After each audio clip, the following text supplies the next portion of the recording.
ये तकलीफ में है। ये वही राज चाहते हैं। इन वेदों के साथ मनु का विधान जस्टिफाई करना चाहते हैं, जिसमें मुख से ब्राह्मण पैदा हुआ, भुजाओं से क्षत्रिय पैदा हुआ, पेट से वैश्य और पांव से शूद्र पैदा हुआ, जिसमें समस्त भारतीय नारी शूद्र घोषित की गई। ये सब वैसे ही चाहते हैं। लेकिन इन अकल के अंधों ने कभी सोचा नहीं था कि मुख से थोड़ा ऊपर मस्तिष्क भी होता है, बुद्धि भी होती है, जिससे बुद्ध पैदा होते हैं, ज्योतिबा फुले पैदा होते हैं, पेरियार पैदा होते हैं, अंबेडकर पैदा होते हैं और जोशीले भगत सिंह पैदा होते हैं, जो इनके ईश्वर और उनके भेजे ग्रंथों की बखियां उधेड़ कर रख देते हैं। उसी बुद्धि से तरकशील जन्म लेते हैं, जो उस ईश्वर और उसके योजना आयोग के सदस्यों की हालत खराब करके रख देते हैं। भारत अब तरकशील भारत बन रहा है, जिसमें इनकी हैसियत भी वही होगी जो एक आम भारतीय की होगी। समता, समानता, बंधुता, भाईचारा इन्हें हमेशा के लिए सत्ता विहीन कर देगा।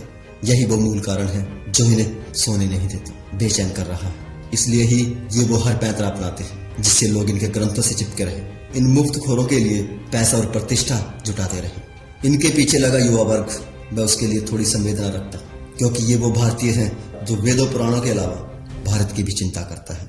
किसी भी आर्य समाजी धर्मावलंबी को नीचा दिखाना मेरा मकसद नहीं। मेरा मकसद सिर्फ इतना है, कौन ज्यादा ताकतवर है, कौन विकट परिस्थिति में टिका रह सकता है। सर्वाइवल ऑफ फिटेस्ट प्रकृति का नियम है जो सभी पर लागू होता है, चाहे वो कोई जीव हो या इंसान या इंसानों का समूह, देश। इस नियम के हिसाब से जो सख्त जान है, जो ताकतवर है, जो टक्कर दे सकता है, वही टिकेगा। पूरे विश्व में विनाशकारी हथियारों की होड़ लगी है और इस रेस में ना चाहते हुए भी हमें दौड़ना होगा, क्योंकि हम एक देश है, और ऐसा देश जिस पर दुश्मनों की गंदी निगाह हर समय रहती है। और जिन लोगों के पीछे आप लोग लगे हैं, ये वही हैं जो वैदिक मंत्रों से दुश्मन को गिरा डालने के दावे करते हैं, जिसे ये सुनहरी वैदिक काल कहकर सपने दिखाते हैं। ये वेद ही हैं जिनकी वजह से हमारा देश बार बार गुलाम हुआ, बार बार लूटा है। 5000 सैनिकों को लेकर आया था गजनी और 50,000 हिंदुओं को मार गया था, मंदिरों को लूट कर ले गया था। इनके वैदिक मंत्रों से उस वक्त कोई दुश्मन अंधा नहीं हुआ, कोई आक्रांता भस्म नहीं हुआ, कोई लुटेरा घुटनों पर नहीं गिरा। कट कट गिरे तो मासूम भारतीयों के शीश, जिनको इन्होंने वेदों पुराणों मंत्रों की शक्ति ईश्वर वाणी के नाम पर बेवकूफ बना रखा था। तब उन्हें बचाने इन वेदों से ना विज्ञान निकला था, ना भगवान निकला था। वैदिक मंत्रों की शक्ति वाली स्तुति गप ने न तब कोई काम किया था, ना आज ही करती है। इन शास्त्रों से अब तक कोई शस्त्र बाहर नहीं निकला जो सीमा पार के घुसपैठियों को मार सके, बल्कि जो शस्त्र निकला वो अपने ही गरीब और नासमझ लोगों की मानसिकता को कुंद करता रहा है। हजारों वर्षों तक वर्ण व्यवस्था के नाम पर, जातियों के नाम पर भारतीय को भारतीय से जुदा करता रहा है और आज भी कर रहा है। इन वेदों में साफ साफ लिखा है, अगर हवन के लिए रुपया पैसा कम पड़े तो शूद्र को लूट लो, उसे संपत्ति रखने का कोई अधिकार नहीं। अगर स्वर्णों के समक्ष कोई शूद्र सैया पर बैठे तो राजा को आदेश है उसे कठोर दंड दे, उसके नितंब काट दिए जाए। अगर कोई शूद्र वेद पाठ करे या सुने, उसके कानों में पिघला हुआ लाख डाल दिया जाए। ये है विधान इनका, जिसे ये ईश्वर रचित कहते हैं। सोचिए, अगर ये ईश्वर रचित है तो वो ईश्वर कितना नीच है। क्या ऐसे ग्रंथों को धरती पर भेजने वाला वो ईश्वर पूजा का पात्र हो सकता है? ये सवाल अपने आप से पूछिए।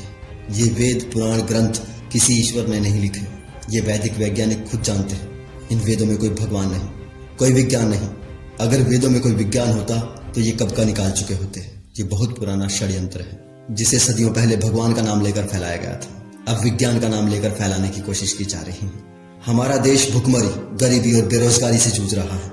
इन्हीं अंधास्थाओं की वजह से इस देश का भूखा युवा उन्मादी बना दिया है इन्होंने। जिसे भारत का मुस्तकबिल होना चाहिए था, उसे ये खोखले गर्व के घोड़े पर बैठाकर धर्म का झंडा थमाकर किस काल में ले जाना चाहते हैं, पूछिए इनसे। विदेशी अपने आविष्कार कर रहे हैं, नई नई तकनीक ईजाद कर रहे हैं, हमें महंगे दामों पर बेच रहे हैं। हम सिर्फ बाजार बने हुए हैं, सिर्फ इन्हीं मूर्ताओं की वजह से। ये धर्म के धंधेबाज, इनके पास कई तरह की अफीम है।